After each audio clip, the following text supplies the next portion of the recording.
Hey guys, welcome back to the channel Helping Little James.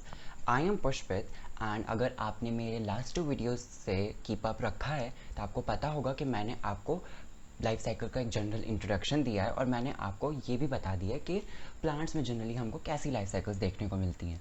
तो अगर आपने वो नहीं पढ़ा है तो पहले जल्दी से जाके उन वीडियोस को देख लीजिए ताकि आपको वो 2 टॉपिक्स क्लियर हो जाए। फिर आप इस लास्ट वीडियो को आके देखिए जिसमें मैं आपको समझाऊंगा कि एनिमल्स में लाइफ साइकिल्स कैसे देखने को मिलती हैं, what types of life cycles we see in animals, and I am also going to show you a very special phenomena. मैं आपको एक ऐसी चीज़ दिखाऊंगा ना जो एनिमल्स में होती है जो बहुत इंटरेस्टिंग होती है, and we are going to discuss all of that. So let's start. So animals में लाइफ साइकिल्स 2 टाइप की होती हैं एंड उसी हिसाब से ना हमने एनिमल्स को भी नाम दे रखा है। There are viviparous animals, the first type viviparous animals, and the second type are oviparous animals. Now what do we mean when we say that this animal is viviparous and this animal is oviparous? Well, a viviparous animal मतलब what viviparous animal क्या होता है? A viviparous animal is an animal which gives birth to alive babies. वो जब बच्चों को जन्म देते हैं तो वो बच्चे जीवित होते हैं, उनमें जान होती है, they are alive.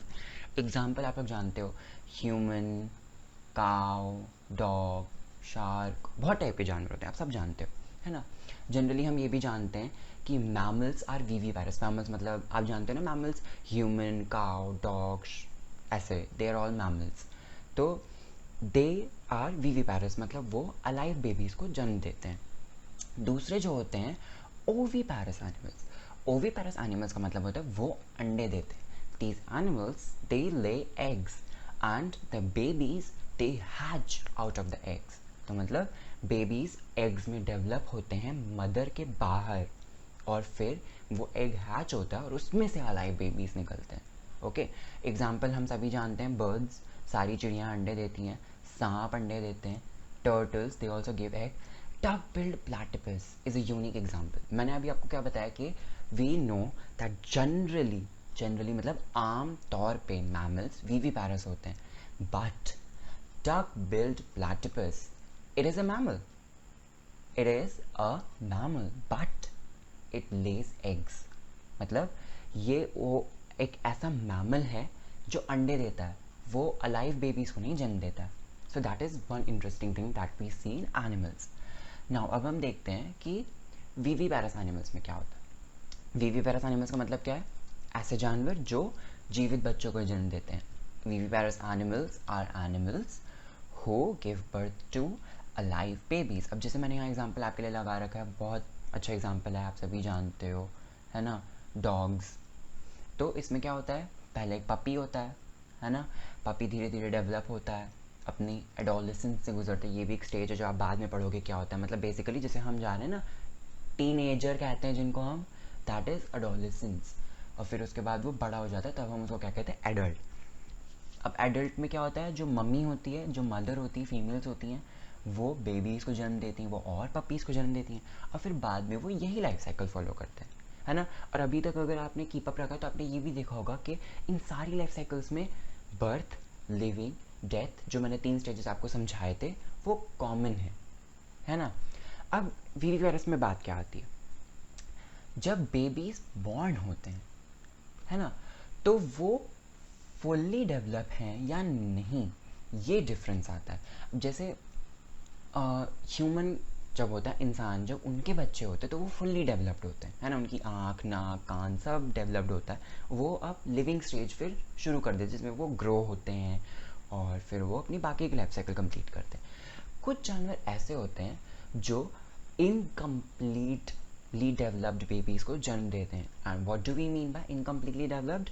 They have some body parts और some things that have not been developed yet, they develop after they are born. इसका मतलब वो जो अनडेवलप्ड हिस्से होते हैं ना, वो पैदा होने के बाद डेवलप होते हैं। जैसे कि आप लोगों ने देखा होगा रैबिट के बच्चे, है ना, छोटे छोटे रैबिट्स होते हैं। अब आप सोचते हो कि वो पैदा ही ऐसे होते हैं, बिल्कुल वाइट, फरी, क्यूट से, है ना। ऐसा नहीं होता है। ये है एक दिन का बच्चा, अभी जस्ट पैदा हुआ है। सो आप क्या देख सकते हो, कोई फर नहीं है, पूरी बॉडी पे बहुत हल्के हल्के बाल हैं। एंड सबसे मेन चीज़, उनकी आँखें बंद हैं, है ना। तो उनकी आँखें डेवलप्ड नहीं होती हैं। छोटे छोटे ये जो बच्चे होते हैं ना, इनकी आँखें पैदा होने के बाद डेवलप होती हैं। और ये बच्चे आपको दिखाए नहीं जाएंगे जल्दी। इसका रीज़न ये होता है ना कि ये बहुत कमज़ोर होते हैं, इनको प्रोटेक्ट करना पड़ता है, इनकी इम्यूनिटी बहुत कम होती है। इम्यूनिटी मतलब बीमारी से लड़ने की क्षमता, वो जनरली बच्चों में कम होती है। और क्योंकि ये पूरी तरह से डेवलप नहीं है तो इनकी और कम होती है। इसीलिए इनको थोड़ा सा हमसे दूर रखते, क्योंकि हम भैया घूम घाम के इधर उधर से आ रहे हैं देखने, तो क्या पता हमारे थ्रू इनको कुछ हो जाए, है ना। इसीलिए इनको थोड़ा सा अलग रखा जाता है। फिर जब ये बड़े हो जाते हैं, आँख खुल जाती, बाल आ जाते हैं, तब तो थोड़ा सा ठीक हो जाता है, तब तक थोड़ी इम्यूनिटी भी डेवलप हो जाती है। अब हम किसकी बात करेंगे? ओवी पैरस एनिमल्स की। ओवी पैरस एनिमल्स का मतलब दे ले एग्स। तो ये तो लाइफ साइकिल आपने देख रखी है, मुझे आपको समझाने की भी ज़रूरत नहीं है टेक्निकली, बट फिर भी मैं आपको एक थोड़ा सा ब्रीफ में समझा देता हूँ कि ये एडल्ट चिकन है ना, सब जानते हैं। इसने क्या दिया? अंडा। मुर्गी क्या देती है? अंडा। अंडे में से क्या निकलता है? बच्चा, है ना। तो फिर ये निकला बच्चा, इसको हम क्या कहते हैं? इसको हम कहते हैं चिक, है ना। लेकिन जब वो फ्रेशली पैदा हुआ होता है, काफ़ी लोग उसको हैचलिंग भी बोलते हैं, है ना। डक्स में होता है तो हम उसको डकलिंग बोल देते हैं, बहुत होते हैं। और फिर उसके बाद वो डेवलप हो जाता है किस में? वो डेवलप हो जाता है एक फिर से एडल्ट में, ये। तो फिर ये घूमता रहता है, ये साइकिल है, साइकिल चलती रहती है, ये भी चलता रहता है। अब इसमें क्या है जो हमको पॉइंट्स देखने हैं? The number of eggs vary for various species. मतलब ज़रूरी नहीं है हर जानवर 2 अंडे दे, हर जानवर 3 अंडे दे। सांप, कुछ सांप ऐसे होते हैं ना जो एक बार में 80 अंडे देते हैं। मतलब उनकी इतनी क्षमता होती है कि वो एक बार में 80 बच्चे निकाल लेते हैं। वैसे 80 बच्चे इसलिए ना, इन द सेंस के बच्चे अंडे में है ना, और वो जंगल में है। तो क्या हो सकता है, मान लो जब वो अंडे के अंदर है, कोई ऐसा जानवर, काफ़ी से सांप भी होते हैं जो अंडे खाते हैं, मतलब अंडे के अंदर का जो बच्चा है उस समय वो डेवलप हो रहा है, उसको खा लेते हैं। तो वो एक बार में इतने सारे अंडे बना देते हैं कि भाई मतलब तू कितना खाएगा, है ना, कुछ तो बच जाएंगे ना, है ना। इसलिए वो एक बार में 70-80। कुछ होते हैं जो छुपा देते हैं, टर्टल्स होते हैं वो अपने अंडों को छुपा देते हैं। फिर भी कुछ सांप वो ऐसे होते हैं ना जो ढूंढ लेते हैं, इसीलिए वो भी काफ़ी अंडे देते हैं। और काफ़ी जानवर, फ्रॉग्स तो पता नहीं कितने अंडे देते हैं, मतलब depends upon the species. So the number of eggs varies for various species. अब इसमें एक बहुत इंटरेस्टिंग फिनोमिना होता है, मेटामॉर्फोसिस। अब मेटामॉर्फोसिस क्या होता है? मेटामॉर्फोसिस अभी हम डिस्कस करते हैं। अच्छा, ये आप देख लो, ये होती है एलिगेटर की लाइफ साइकिल, है ना। एलिगेटर भी अंडे देता है, एलिगेटर भी अंडे देता है। और एलिगेटर के अंडों से क्या निकलता है, उसको भी हम एलिगेटर ही कहते हैं। और फिर वो बड़ा होके फिर भी वो एलिगेटर ही कहलाता है, ठीक है ना। सो अब हम डिस्कस करते हैं Metamorphosis. So what is Metamorphosis? How would you define Metamorphosis? तो अगर आपको एक लाइन में अगर मेटामॉर्फोसिस की डेफिनेशन देनी है इजी वे में, तो a metamorphosis, not a metamorphosis, is a biological process by which an animal physically develops after birth. That is very important, after birth or hatching. And the second part, which is very important, is involving a change in the animal's body structure. उसकी जो body का होता है ना ढांचा, वो जैसे बना होता है, उसमें चेंज आता है पैदा होने के बाद। जैसे रैबिट जब पैदा हुआ था तब भी उसके हाथ थे, पैर थे और उसके कान थे, उसमें कोई चेंज नहीं आता, खाली जो चीज़ें डेवलप होना बची थी वो डेवलप हुई। ये डेवलप्ड पैदा होते हैं, लेकिन पैदा होने के बाद ये फिर अपने एडल्ट फॉर्म में डेवलप होना शुरू होते हैं।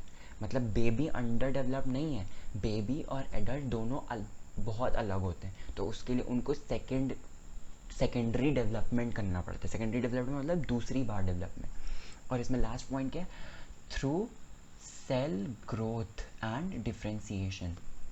तो पहले मैं आपको समझा दूं कि सेल ग्रोथ का मतलब क्या हुआ। हमारी बॉडी, सबकी बॉडी सेल से बनी है ना, चाहे वो एक सेल हो, चाहे वो हज़ार हो, चाहे वो अरब खरब हो, जितने भी हो, मिलियंस बिलियंस। तो सेल्स की एक लाइफ होती है, लाइफ स्पैन होता है, मतलब वो कितने टाइम जीते हैं और फिर वो मर जाते हैं, फिर उनकी जगह पे नए सेल आ जाते हैं। और ऐसे ही डिफ्रेंसिएशन का क्या मतलब है? अब हमारी बॉडी में तो सेल्स हैं, लेकिन कोई सेल मसल का है, कोई सेल बोन का है, कोई सेल आँख का है ना, कोई सेल नाक का है। तो दैट इज़ कॉल्ड डिफ्रेंसिएशन की सेल्स जैसे जैसे डिवाइड होते हैं ना, जैसे जैसे सेल ग्रोथ होती है, उनको एक स्पेशलाइजेशन मिलता है। जैसे आपने MBBS किया, डॉक्टरी करने के लिए आपको पहले MBBS पढ़ना पड़ता है, तो उसमें सबको जनरल एक मिल जाता है, ठीक। फिर आप जाओगे, फिर आप MD करोगे, तो आपको एक स्पेशलाइजेशन मिलेगा, मतलब आप किसी एक चीज़ के डॉक्टर बनोगे, स्किन के, आइज़ के, माउथ के, थ्रोट के, ऐसे। तो सेल ग्रोथ मतलब क्या हुआ, सेल का बनना। डिफ्रेंसिएशन मतलब क्या हुआ, सेल को एक स्पेसिफिक रोल मिल जाता है, उसकी ज़िंदगी में एक लक्ष्य आ जाता है कि आपको यहाँ रहना है या यहाँ रहना है, जहाँ भी रहना है, और आपको यहाँ काम करना है और आपको ये काम करना है, ठीक। तो अब मैं ये डेफिनेशन को अगर आपको हिंदी में समझाऊँ तो मेटामॉर्फोसिस एक ऐसी प्रोसेस, एक ऐसी प्रक्रिया है जिसके द्वारा एक जानवर पैदा होने के बाद उसके शरीर के बनावट में चेंज आता है, उसके शरीर की बनावट में परिवर्तन आता है, और वो उसका मतलब वो उसकी ग्रोथ होती है, मतलब उसका डेवलपमेंट, आप जानते हो ना, डेवलपमेंट होता है, उसका विकास किसके थ्रू, सेल ग्रोथ और डिफ्रेंसिएशन। सो मेटामॉर्फोसिस आपको जनरली अपने बटरफ्लाई की बारे में बहुत सुना होगा। तो बटरफ्लाई आपने कभी भी देखा होगा। अभी जब हम ऐसे बात कर रहे थे तो इंसान के बच्चे के पास भी 2 टांग, 2 हाथ, आँख, नाक सब होते हैं, और वही चीज़ बड़े के पास भी होती है ना। लेकिन आपने कभी ये देखा होगा कि बटरफ्लाई जब पैदा होती है ना, जब अंडों से निकलती, तो देखो उसके पर नहीं है ना, उसकी टांगें नहीं है, उसका ये जो देखो यहाँ बॉडी स्ट्रक्चर कितना डिफरेंट है, यहाँ बॉडी स्ट्रक्चर कितना डिफरेंट है। तो दैट इज़ कॉल्ड मेटामॉर्फोसिस। बच्चे और बड़े में कितना बड़ा डिफरेंस है ना। तो इसमें क्या होता है कि पहले वो पैदा होते हैं, पहले वो खूब खाना खाते हैं, कंटिन्यूसली खाते हैं, डिपेंडिंग अपॉन उनका मतलब कितने दिन का ये स्टेज होता है, this is the caterpillar stage. उसमें वो खाते रहते हैं, भूख ख़त्म ही नहीं होती। फिर जब फाइनली उनका पेट भरता है ना, तो वो प्यूपा बना लेते हैं, अपने अराउंड एक कोटिंग बना लेते हैं, और उसके अंदर वो रेस्ट करते हैं, और उसके अंदर उनका डेवलपमेंट होता है। वहाँ पे उनके विंग्स आते हैं, वहाँ पे उनका बॉडी स्ट्रक्चर चेंज होता है, वहाँ पे सब होता है। और फिर बाद में जब वो इस प्यूपा से निकलते हैं तो वो बटरफ्लाई बन जाते हैं।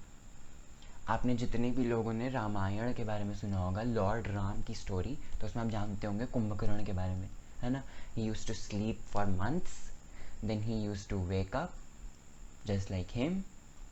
He used to eat for days or whatever time, he used to just eat and then he used to sleep. So ये हमको यहाँ भी देखने को मिल रहा है, ठीक है ना, दैट ये उसकी इंस्पिरेशन रही होगी। And second example is frog, मेंढक। मेंढक बहुत सारे अंडे देता है, जो कि मैं जान रहा हूँ आँख की तरह दिखते हैं, एंड देन उसमें से टैडपोल्स बाहर आते हैं। हम मेंढक के बच्चों को टैडपोल कहते हैं। अब आप ये देखो, ये है टैडपोल, ये है मेंढक का बच्चा, और ये है बड़ा वाला मेंढक। बड़ा वाला मेंढक मतलब जो पूरी तरह बड़ा हो चुका है ना, मतलब समझ जाइए आप। तो अब ये देखिए कि कितना डिफरेंस आया। यहाँ पे उसके पैर नहीं है, यहाँ पे उसके पास गिल्स हैं, ये बहुत इंपॉर्टेंट है, ये भी बहुत बड़ा मेजर चेंज होता है। उसकी सांस लेने का तरीका तक बदल जाता है जब वो बड़ा होता है। उसका बॉडी स्ट्रक्चर कितना डिफरेंट है, ये देखो उसके पास एक टेल है, ये देखो इतनी बड़ी सी ये टेल, ये यहाँ दिखाता हूँ, यहाँ ज़्यादा साफ दिख रहा है आपको ये टेल। तो इसमें क्या हो रहा है, देखो जैसे जैसे वो बड़ा हो रहा है उसकी टेल भी बढ़ रही है ना। फिर एक स्टेज ऐसा आता है जब उसकी पीछे की टांगें पहले आ जाती हैं, भैया पहले आपकी बड़ी वाली टांगें आ गई पीछे की, है ना। अब वो धीरे धीरे बड़ा होता है, देख रहे हैं ना, अब वो धीरे धीरे शेप ले रहा है। अब क्या हो रहा है, देखो उसके आगे के हाथ भी आने लग गए, the front legs, we call them legs. So उसकी फ्रंट लेग्स भी आने लगे। अब यहाँ पे क्या हो रहा है, देखो जो टेल है, पूंछ पूंछ छोटी होना शुरू हो गई। अब जैसे जैसे वो पहुँच रहा है ना, अब जैसे जैसे वो अपने एडल्ट स्टेज पहुँच रहा है, इसलिए अब मुझे इसकी ज़रूरत नहीं है, क्योंकि टेल का खाली काम क्या होता है ना, यहाँ लिखा हुआ देखो, ये उसकी जो टेल में खाना स्टोर्ड होता है ना, वो उससे अपना जीवन चलाता है इस स्टेज में। अब उसका काम ख़त्म, अब वो बड़ा हो चुका है, वो खा सकता है, तो अब उसको टेल की ज़रूरत नहीं है, वो कह रहा है बाय। तो उसकी टेल अब छोटी हो रही है, एंड इसी समय उसका जो मोड ऑफ रेस्पिरेशन है, मतलब उसका सांस लेने का तरीका, वो गिल्स से बदल के लंग्स हो चुका है, ये देखो नाक में, है ना। और ये काफ़ी स्पीशीज़ ऐसी भी होती है ना जो स्किन के थ्रू भी ब्रीथ करती हैं, वो आप बाद में समझोगे कैसे होता है। तो ये होता है मेटामॉर्फोसिस। तो ये भी कितना इंटरेस्टिंग है ना, the baby is different from adults and they go through a drastic change. मतलब अपनी लाइफ में वो एक बहुत बड़े चेंज के थ्रू जाते हैं ताकि वो एडल्ट बन सकें, समझे आप। तो इसके साथ हमारा लाइफ साइकिल का टॉपिक ख़त्म होता है।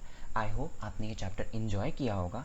एंड अगर आपने इन्जॉय किया और अगर आपने अभी तक सब्सक्राइब नहीं किया तो प्लीज़ नीचे जाइए, हमारे चैनल के नाम के बगल में सब्सक्राइब बटन है लाल रंग का, उसको दबा दीजिए। और फिर उसके बगल में बहुत छोटी सी घंटी आएगी ग्रे कलर की, उसको भी क्लिक कर दीजिए ताकि अगर हम कोई भी नया वीडियो आपके लिए लेके आएँ तो आपको उसके बारे में पता चल जाए। So stay tuned, bye.